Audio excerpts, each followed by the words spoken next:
आज हम उन 7 तत्वों में जो जीव मिथ्यात्व कर्म के उदय की भूमिका में तत्वों के प्रति अश्रद्धान करता है, तत्वों के प्रति जो अश्रद्धान होता है वह अश्रद्धान हमारे मिथ्यात्व कर्म को पुष्ट करता है, मिथ्यात्व कर्म की वृद्धि करता है और वह मिथ्यात्व अनंत संसार का कारण बन जाता है। ऐसी स्थिति के अंतर्गत हम देखने चलें तो कभी दौलत राम जी के दायरे में भी पहुंच जाएं, क्योंकि मत कह देना माता जी तो बहुत ऊंची ऊंची चर्चा कर देते हैं, हमारी समझ में नहीं आता, तो आपको छोटी भूमिका में ले चलते हैं।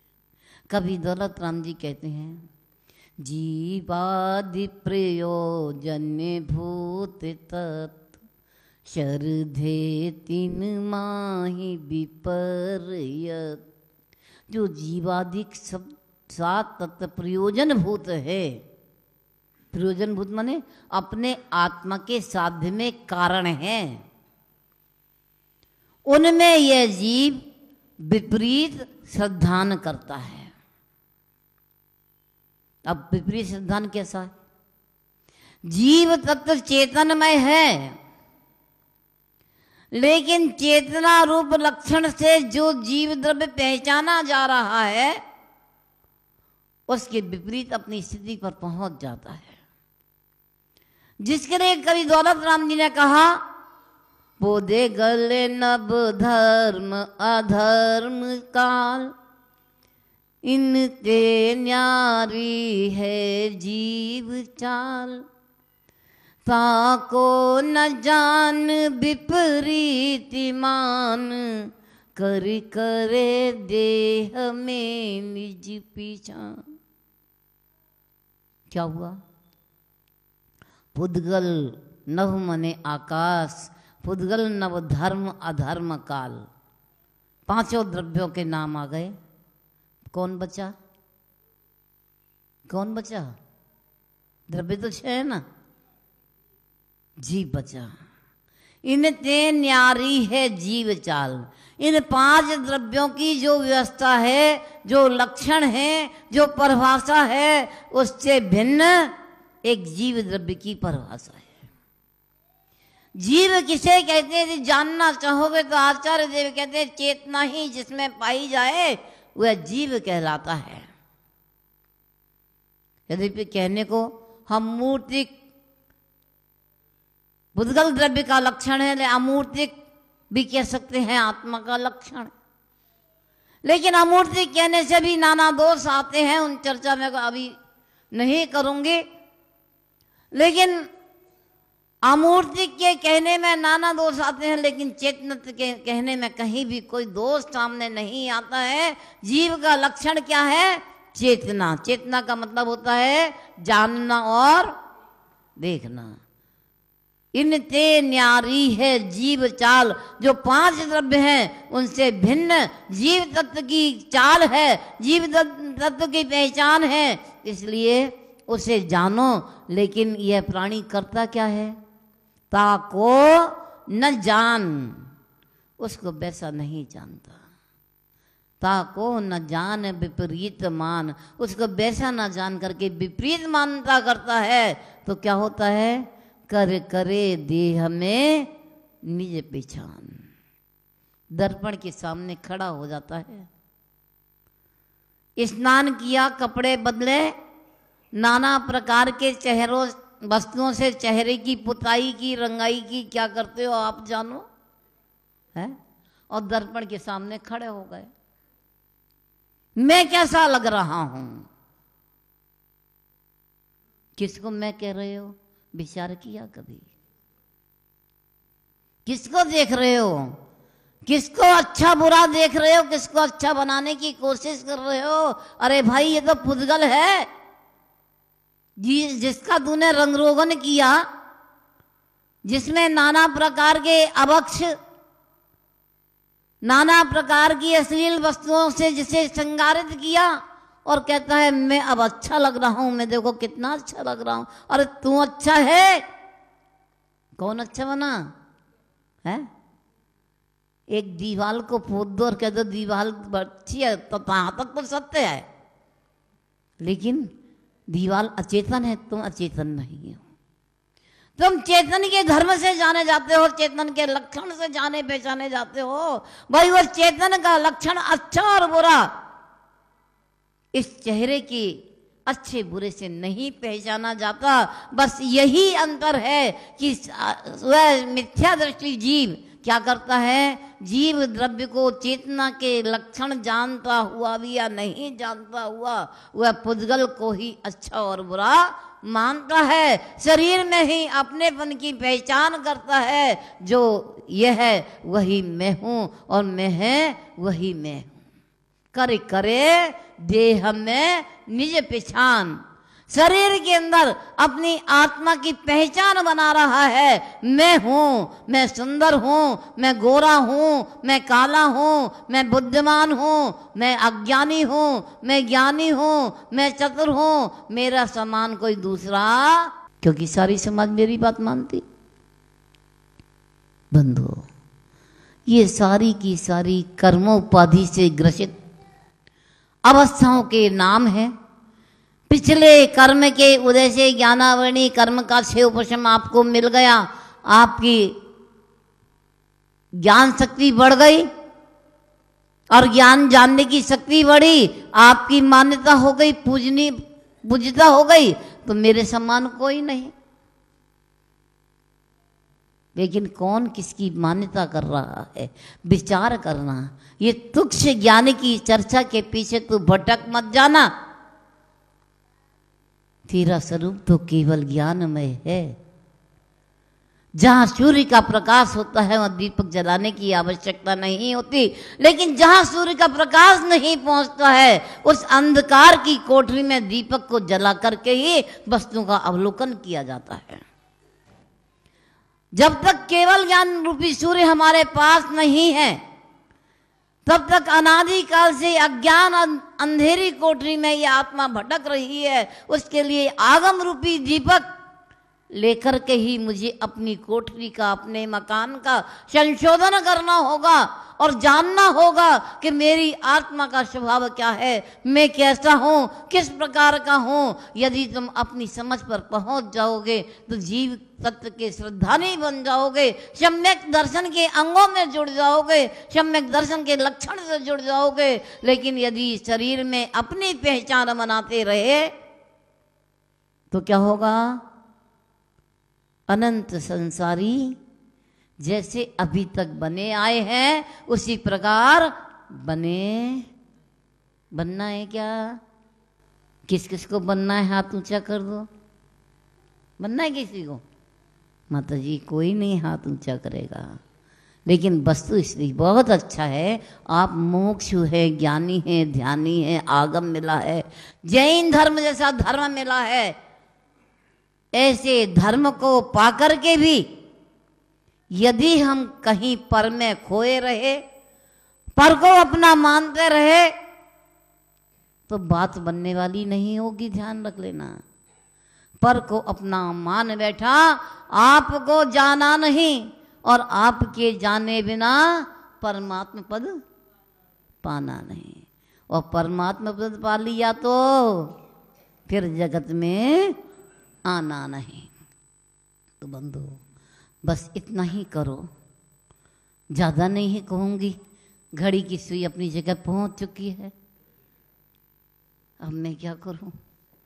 मेरे रोकने से रुकेगी नहीं, आपके रोकने से रुकेगी नहीं, और घड़ी देख करके आकुलताई बनेगी। इसलिए आज मैं इसे यहीं पर विराम दूंगी और मात्र ये कहना चाहूँगी कि अपनों के समझने की कोशिश करो।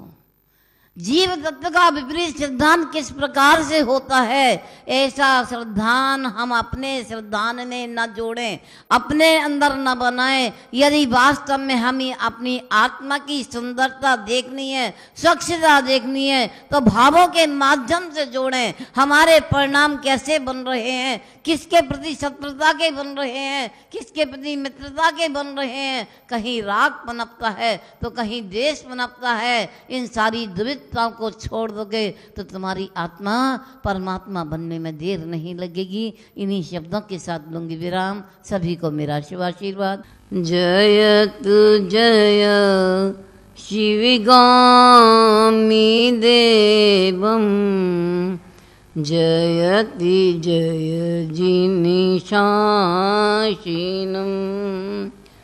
जयति जय जिनिशासिनम जयतु जय जिनिशासिनम। गुरुवापान्तिनो नित्यं ज्ञानदर्शनेनायिका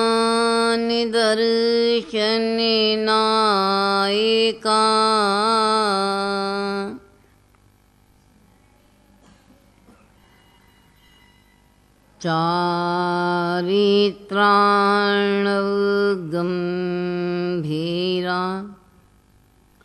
मोक्षमार्गोपदेशिका।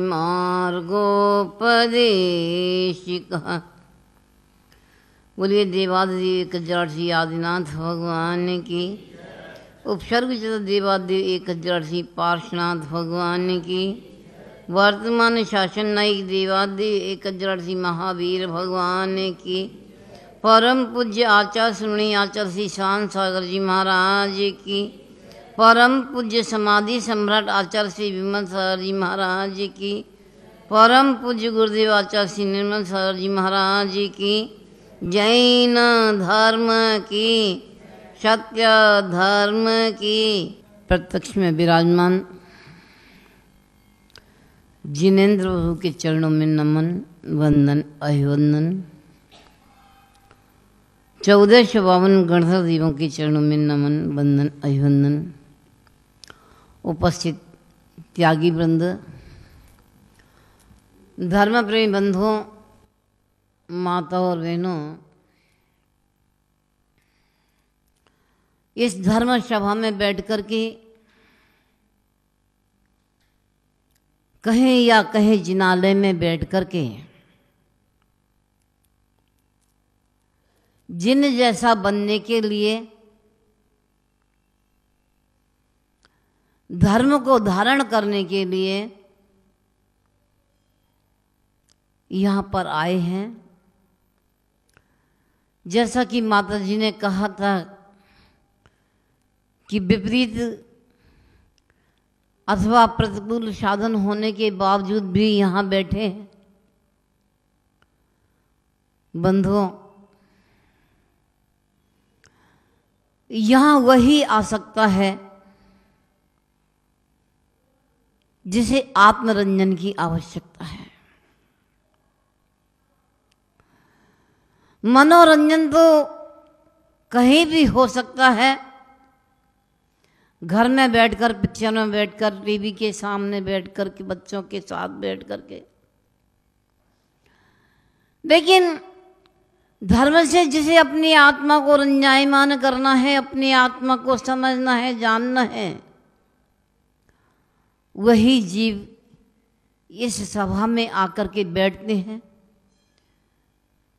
यही कारण है कि हम लोग गिने चुने हुआ करते हैं। बंधुओं,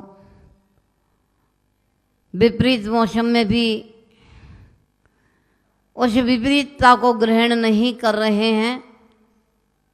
ये आपकी एक भवितव्यता है जो आपको अपने जीवन के श्रेय पथ को दिखा करके मोक्ष मार्ग की डगर पर ले जा सकती है, जहां पर पहुंचने के बाद फिर मानव को कहीं चलना बाकी नहीं रहता। कहा गया है कि चलो तो ऐसा चलो कि फिर चलना बाकी ना रहे। चलो तो ऐसा चलो कि चलना बाकी ना रहे। करो तो ऐसा करो कि फिर कुछ करना बाकी ना रहे। परमात्मा को एक कृतकृत्य की उपाधि दी जाती है। हमारे परमात्मा कैसे होते हैं? जो कृतकृत्य कहलाते हैं।